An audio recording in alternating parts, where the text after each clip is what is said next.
नमस्कार, मेरा नाम ज्ञानेश्वर है और आप देख रहे हैं खबरों के पीछे। रोज रात 9 बजे एक नई कहानी लेकर हम आपके सामने हाजिर होते हैं। अपराध की दुनिया की कई कही अनकही कहानियों में से एक कहानी हम आपके साथ साझा करते हैं। तो आज खबरों के पीछे के एपिसोड नंबर 190 में आपका स्वागत है। और खबरों के पीछे में श्रृंखला चल रही है अशोक सम्राट की। अशोक सम्राट की श्रृंखला का यह 8वां पार्ट है। इसलिए अशोक सम्राट को यदि आप जानना चाहते हैं, समझना चाहते हैं, तो आपको खबरों के पीछे के एपिसोड नंबर 183 से 189 तक भी जरूर देखना चाहिए। अशोक सम्राट क्या था, कैसे बना, बहुत कुछ हम बता चुके हैं। 47 आने के बाद AK-47 उसकी ताकत किस कदर बढ़ गई थी, यह भी हमने आपको बताया है। तो कहानी शुरू करते हैं एपिसोड नंबर 190 की। बहुत फ्लैशबैक में नहीं जाएंगे।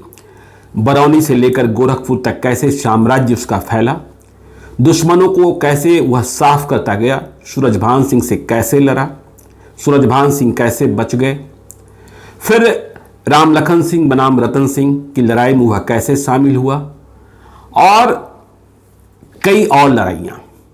फिर शादी कैसे हुई, आनंद मोहन के करीब कैसे आया।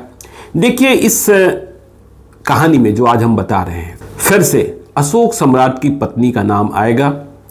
देखिए, नाम हम भव्या ही लेंगे। यह सही है कि नाम हमने बदला है, क्योंकि अशोक सम्राट की वाइफ अब दूसरी शादी कर खुशहाल जिंदगी जी रही है। उनकी जिंदगी में हम कोई छेड़छाड़ नहीं चाहते हैं।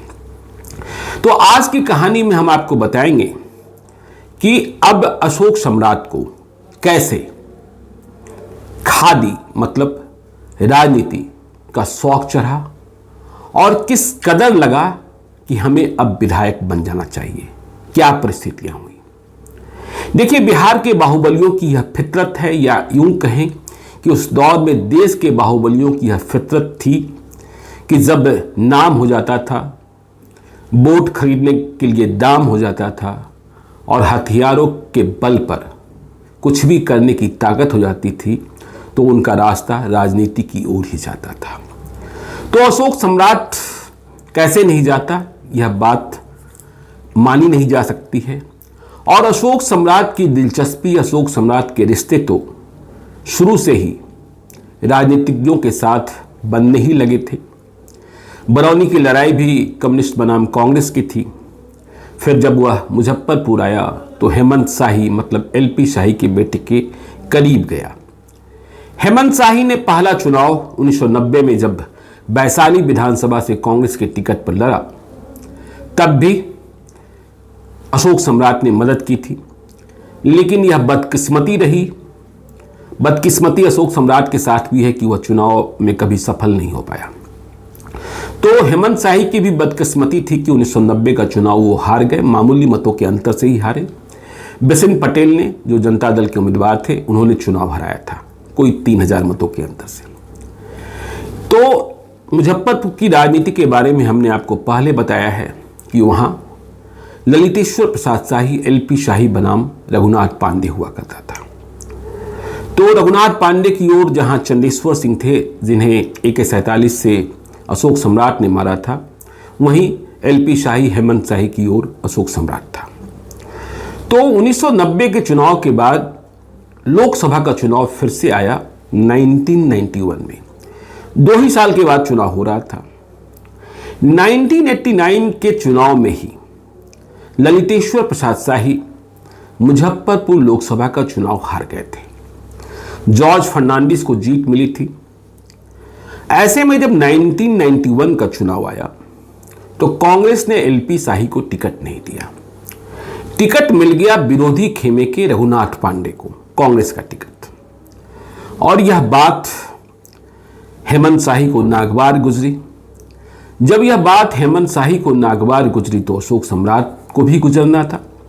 ऐसा नहीं था कि अशोक सम्राट जॉर्ज फर्नांडिस या जनता दल के साथ हो गया था, लेकिन हेमंत शाही के कारण रघुनाथ पांडे का विरोधी हो गया। बिहार में लालू यादव की सरकार थी। अब चाहे सम्राट के पास AK-47 हो या कुछ और हो, जब यह खबर मिली कि वह कांग्रेस उम्मीदवार का विरोध कर रहा है तो प्रशासन ने भी बहुत तंग तबाह नहीं किया। पहले जब चुनाव का प्रचार प्रारंभ हुआ तो अशोक सम्राट ने 47 और 74 के बूते मुजफ्फरपुर में एक दूसरे ही प्रकार का खौफ पैदा कर दिया। जो हमारे खबरी हैं वो बताते हैं कि जो भूमिहार बाहुल्य इलाके थे या भूमिहार बाहुल्य मोहल्ले थे, वहाँ अशोक सम्राट चला जाता 47 और 74 लेकर, साथ में अंडरवर्ल्ड के और भी कई लोग रहते जो उनके साथ होते थे, और कहता कि देखिए आपको चुनाव के दिन वोट देने नहीं जाना है। अब यदि भूमिहार वोट देने न जाएं तो नुकसान रघुनाथ पांडे को होता, जॉर्ज फर्नांडिस को फायदा मिलता। तो यह कोहराम जो है, बात बहुत आगे तक चली गई। एक भय का माहौल पैदा हो गया, खौफ का माहौल पैदा हो गया, और भूमिहारों के बीच भी यह लगने लगा यह कौन सा काम अशोक सम्राट हेमंत शाही के कहने पर कर रहा है। ऐसे में फिर से पंचायत हुई, मना किया गया। चुनाव के कुछ दिन पहले, मतलब वोटिंग के कुछ दिन पहले, अशोक सम्राट खामोश हो गया। फिर भी जब मतदान हुआ तो यह देखा गया कि जो भूमिहार बाहुल्य बूथ थे, मतदान केंद्र थे, वहाँ मतों का प्रतिशत कम था। इस चुनाव में भी, मतलब 1991 के चुनाव में भी जॉर्ज फर्नांडिस को ही जीत मिली, रघुनाथ पांडे चुनाव हार गए। तो ये लोकसभा चुनाव का किस्सा था। फिर आपको यह भी पता है कि इसी 1991 के चुनाव में हेमंत शाही को चुनाव हराने वाले वैशाली में सिवान से सांसद बन गए। तो फिर से वैशाली में उपचुनाव हुआ। इस उपचुनाव में हेमंत शाही को जीत मिली। इस चुनाव में एक भूमिका अशोक सम्राट की भी थी, लेकिन इस उपचुनाव के बाद हेमंत शाही बहुत लंबे समय तक जीवित नहीं रह सके। 28 मार्च 1992 को उन्हें गोली लगी थी, 30 मार्च को उनकी डेथ हो गई थी, और इस वक्त अशोक सम्राट जुडिशियल कस्टडी में था। इसलिए फिर से जब उपचुनाव हुआ जिसमें बिना सही चुनाव जीती, वहां अशोक सम्राट की कोई प्रत्यक्ष भूमिका नहीं रही। 1990 के चुनाव में अशोक सम्राट की भूमिका मोकामा में दिलीप सिंह के लिए भी थी, जीत मिली थी दिलीप सिंह को।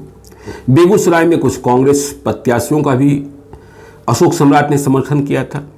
तो खैर, ये 1991, 1990, 1992 की बात।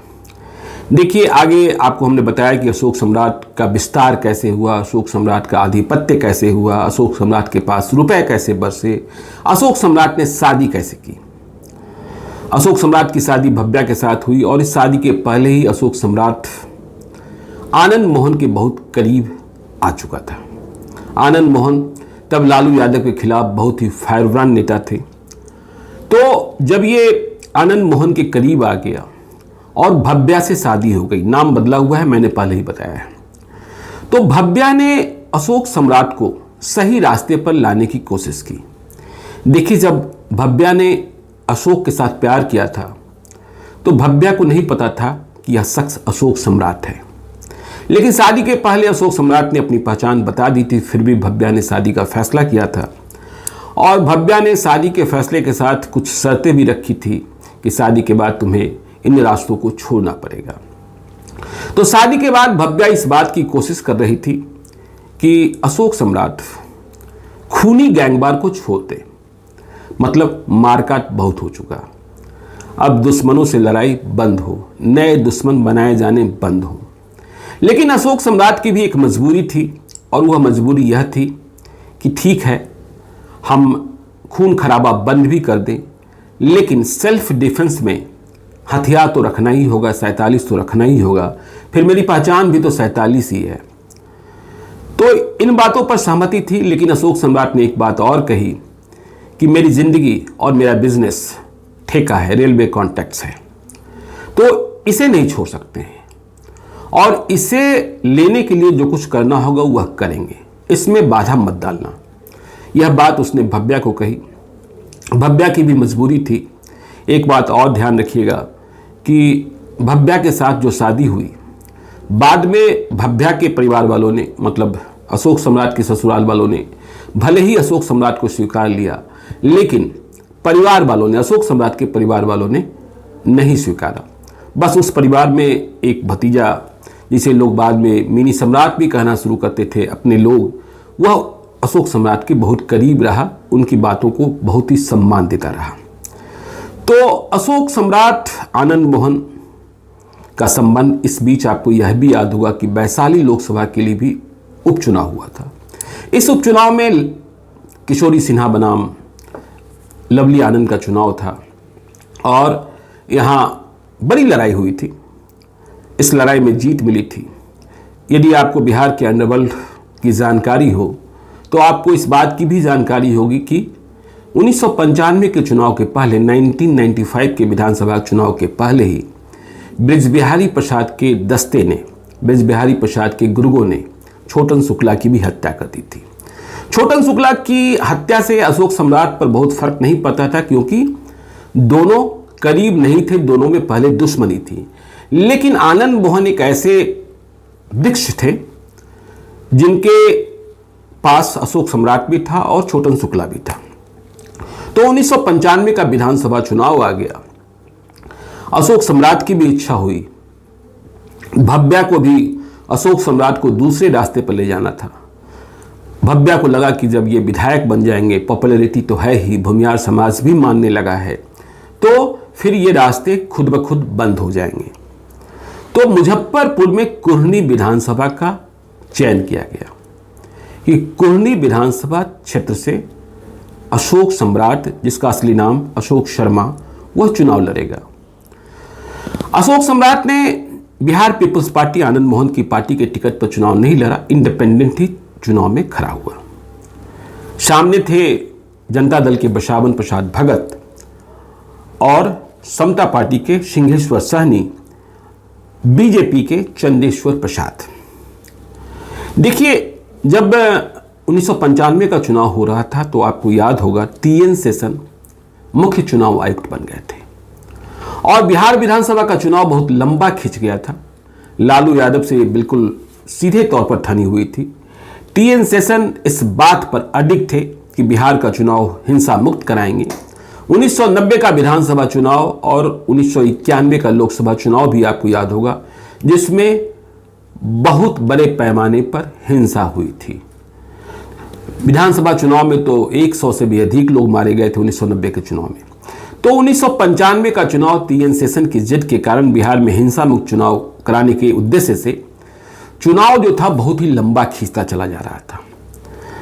करीब 3 महीने तक चुनाव की प्रक्रिया चलती रही थी। तो कुर्नी से अशोक सम्राट ने चुनाव लड़ने का फैसला कर लिया, लेकिन अशोक सम्राट के सामने परेशानी यह थी कि कहीं नामांकन भरने जाएं तभी गिरफ्तार न कर लिए जाएं। लेकिन यह वह दौर भी था जब बहुत सारे फरारी नामांकन भरकर फरारी की स्थिति में ही चुनाव लड़ लेते थे। तो चुनाव के इरादे से अशोक सम्राट और अशोक सम्राट की पत्नी भव्या सम्राट, नाम बदला हुआ, दोनों ने नामांकन का पर्चा भरा कुर्नी से, इसी डर से कि कहीं एक का नामांकन पत्र रद्द न हो जाए। यदि अशोक सम्राट का नामांकन पत्र रद्द हो जाता तो भव्या सम्राट चुनाव लड़ती, लेकिन नामांकन पत्र रद्द नहीं हुआ। अशोक शर्मा के रूप में, मतलब अशोक सम्राट का नामांकन पत्र वैलिड हो गया। इसके बाद भव्या सम्राट ने, मतलब पत्नी ने, अपने नामांकन का पर्चा वापस ले लिया और अब चुनाव प्रचार शुरू हुआ।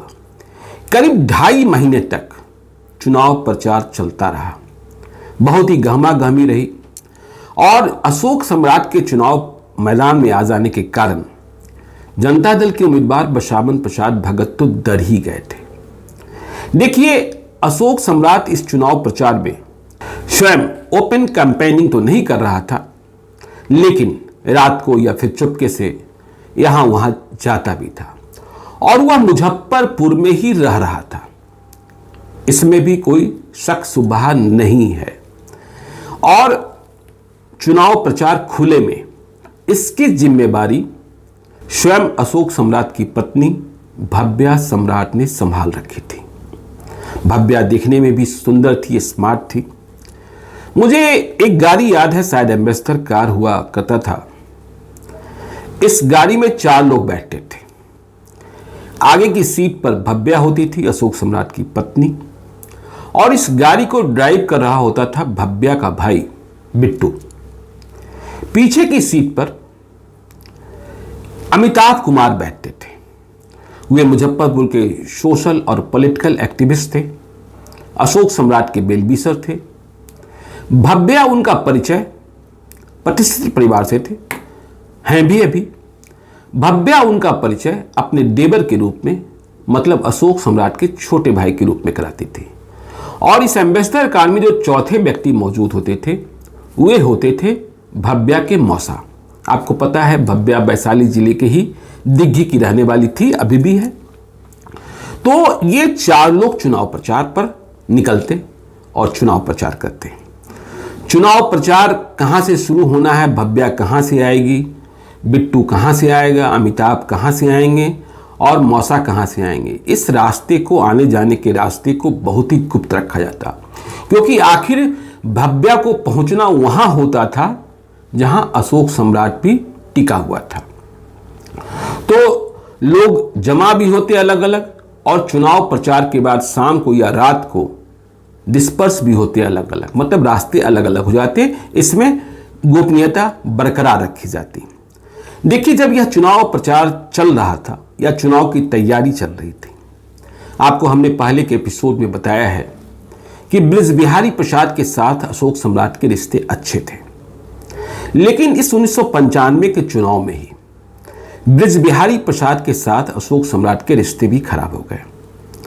और रिश्ता खराब होने का कारण यह रहा कि मना करने के बाद भी अशोक सम्राट ने, जबकि बृजबिहारी प्रसाद जनता दल में ही थे, अशोक सम्राट ने अपने खास ओंकार नाथ सिंह, जिसका नाम छोटन शुक्ला की हत्या में आया था, उसे कुर्नी विधानसभा क्षेत्र के चुनाव मैदान में उतार दिया था।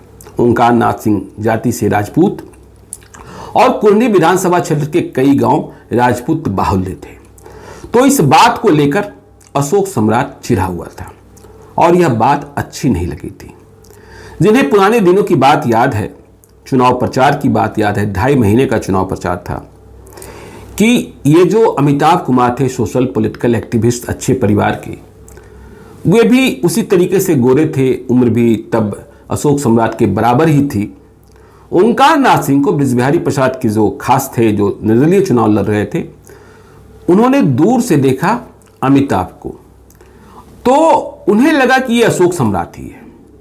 तो बृजबिहारी प्रसाद की दखल तो सत्ता में थी, सरकार में थी, तो किसी न किसी तरीके से तुरंत पुलिस वालों को खबर कर दी गई कि देखिए अशोक सम्राट चुनाव प्रचार में घूम रहा है। इसके कुछ ही देर बाद कई पुलिस वालों ने, मतलब कई पुलिस जिप्सी या पुलिस जीप ने घेराबंदी कर ली। सामना अमिताभ कुमार से हुआ, जिन्हें अशोक सम्राट समझ लिया गया था, तो वे तो थे नहीं और इस कारण मुसीबत से मुक्ति मिली। इस बात को जब अशोक सम्राट जाना तो उसे और भी गुस्सा हो गया। तो कुर्नी का जो चुनाव चल रहा था उसमें बिहार पीपल्स पार्टी के उम्मीदवार भले ही अशोक सम्राट नहीं थे, लेकिन आनंद मोहन का प्रत्यक्ष समर्थन था। आनंद मोहन ने राजपूत बाहुल्य गांवों में जाकर अशोक सम्राट के लिए वोट भी मांगे थे और कितना असर पड़ा नहीं पड़ा यह अलग बात है। देखिए, यह जो चुनाव था 1995 का, आनंद मोहन खुद 3 विधानसभा क्षेत्रों से चुनाव लड़ रहे थे। हालांकि 1995 का चुनाव वे 4 विधानसभा क्षेत्रों से लड़े। वे गायघाट से भी चुनाव लड़ रहे थे महेश्वर यादव के खिलाफ, वे शिवहर से भी चुनाव लड़ रहे थे रघुनाथ झा के खिलाफ। वे रघुनाथ झा और वे आनंद मोहन दोनों ही पहले चंद्रशेखर के शिष्य थे 1990 के चुनाव में, लेकिन अब शिवहर में रघुनाथ झा और आनंद मोहन आमने सामने थे। इसके अलावा खड़गपुर से, मुंगेर के खड़गपुर से आनंद मोहन जयप्रकाश नारायण यादव के खिलाफ चुनाव लड़ रहे थे। तो कुर्नी में प्रचार करने आनंद मोहन आए, लवली आनंद आई। बदले में सभ्या सम्राट भी, मतलब अशोक सम्राट की पत्नी, गायघाट में आनंद मोहन के लिए चुनाव प्रचार करने को गई। लेकिन जब नतीजे आए तो न तो अशोक सम्राट चुनाव जीता और न ही इन तीनों विधानसभा क्षेत्रों में, गायघाट, शिवहर और खड़गपुर में, आनंद मोहन को जीत मिली। मैं 1995 के चुनावी नतीजों को देखता हूं तो कुर्नी के नतीजों पर जब जाता हूं तो जीत मिली बसावन प्रसाद भगत को, जो अशोक सम्राट के चुनाव लड़ते ही का नाम आते ही डर गए थे। वे चुनाव जीत गए थे और उन्हें मत आया था 65,604, 65,604। अशोक शर्मा मतलब अशोक सम्राट को मात्र 25,124, 25,124 मतों से संतोष करना पड़ा था। समता पार्टी के जो उम्मीदवार थे बिंदेश्वर सहनी, उन्हें 7,142, 7,142। चंदेश्वर प्रसाद बीजेपी हुए तो मात्र 674, 674। और जो ब्रज बिहारी के उम्मीदवार थे ओंकार नाथ सिंह, जिनका नाम छोटन शुक्ला हत्याकांड में आया था, वे 34वें स्थान पर थे, मात्र 102, 102 वोट्स आए थे। देखिए, यदि हम मुजफ्फरपुर की बात करें तो 1995 का विधानसभा चुनाव मुजफ्फरपुर विधानसभा क्षेत्र से रघुनाथ पांडे भी हार गए थे। वहां जीत मिली थी विजेंद्र चौधरी को, जनता दल के। यदि हम आनंद मोहन के पॉलिटिकल कैरियर की बात कर लें, 1995 के विधानसभा चुनाव में क्या हुआ, देखिए, वे मुसीबत में फंसने लगे थे क्योंकि छोटन शुक्ला की हत्याकांड के बाद जो परिस्थितियां बनी और क्या क्या सब हुआ आपको पता है। तो गायघाट में भी आनंद मोहन चुनाव हार गए। वहां जनता दल के महेश्वर यादव जीते 52,128 वोट लाकर, 52,128। आनंद मोहन को मत आए थे 29,367। खड़गपुर, जहां से भी आनंद मोहन ने चुनाव लड़ा था, वहां जयप्रकाश यादव को मत आया था, जो जीते थे 49,041। और आनंद मोहन को मत आया था 19,452। इसके अलावा शिवहर, जहां वे रघुनाथ झा से लड़ रहे थे आनंद मोहन, तो रघुनाथ झा को मत आया था 55,051 और आनंद मोहन को मत आया था 27,453। मतलब तीनों विधानसभा क्षेत्रों में ये दूसरे स्थान पर थे। तो देखिए, ये जो चुनाव खत्म हो गया, चुनाव के बीच ही क्या हुआ था कि गोपालगंज विधानसभा क्षेत्र के जो कांग्रेस के उम्मीदवार थे, उनकी हत्या हो गई थी। तो हत्या होने के बाद वहां चुनाव स्थगित हो गई थी। कुछ दिनों के बाद वहां फिर से चुनाव हुआ। तो आनंद मोहन जो तीनों विधानसभा क्षेत्र हार चुके थे, आनंद मोहन को लगा कि नहीं, हम गोपालगंज में भी चुनाव जीत सकते हैं। तो वे गोपालगंज में भी उम्मीदवार बन गए और वहां भी चुनाव लड़ लिए, लेकिन वहां भी उन्हें जीत नहीं मिली थी। वहां रामावतार जनता दल के चुनाव जीते थे, उन्हें मत आया था 50,407, 50,407।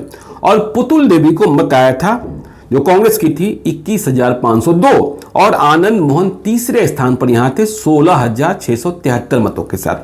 तो अशोक सम्राट भी हारे और यहां आनंद मोहन भी 4 विधानसभा क्षेत्रों में चुनाव हार गए। तो ये तो पॉलिटिकल कैरियर की शुरुआत और समाप्ति भी। इसके बाद आनंद मोहन अपने रास्ते पर थे और अशोक सम्राट दूसरी समस्याओं से घिरते चला गया।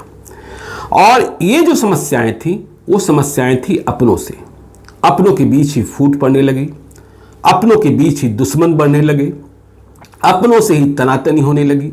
रतन सिंह से भी बात बिगड़ने लगी, बिगड़ ही गई। और ये सारे जो हालात पैदा हुए, वो अशोक सम्राट को अंत की ओर लेते चले गए, जो बहुत जल्द आने वाला था, पता नहीं था। तो आज की कहानी हम यहीं समाप्त करते हैं और कल आपको एपिसोड नंबर, खबरों के पीछे के एपिसोड नंबर 191 में बताएंगे कि अशोक सम्राट का अंत या अशोक सम्राट का झगड़ा, अपनों में दुराव, मतभेद, बदला, कैसे क्या सब प्रारंभ हुआ और फिर वो तारीख 5 मई 1995 कैसे करीब आती गई जब अशोक सम्राट का अंत हो ही गया। तो आज के लिए इतना ही, हमें दीजिए इजाजत। यदि अब तक आपने हमारे YouTube चैनल खबरों के पीछे को सब्सक्राइब नहीं किया है तो जरूर कर लीजिएगा। और यदि इस वीडियो को आप फेसबुक पेज के माध्यम से देख रहे हैं तो पेज को लाइक कीजिएगा। एक और अनुरोध कि यदि आप मुझसे कोई कहानी सुनना चाहते हैं, मुझे कोई कहानी सुनाना चाहते हैं, मुझसे सीधे तौर पर संपर्क करना चाहते हैं या कोई भूल सुधार चाहते हैं, तो आप हमें gyaneswarlive@gmail.com पर मेल कर सकते हैं। अपना नंबर भी लिखकर भेजिए, संक्षिप्त में जानकारी भी दीजिए। जरूरत होने पर हम आपसे संपर्क करेंगे। बहुत बहुत धन्यवाद। मिलते हैं कल रात 9 बजे।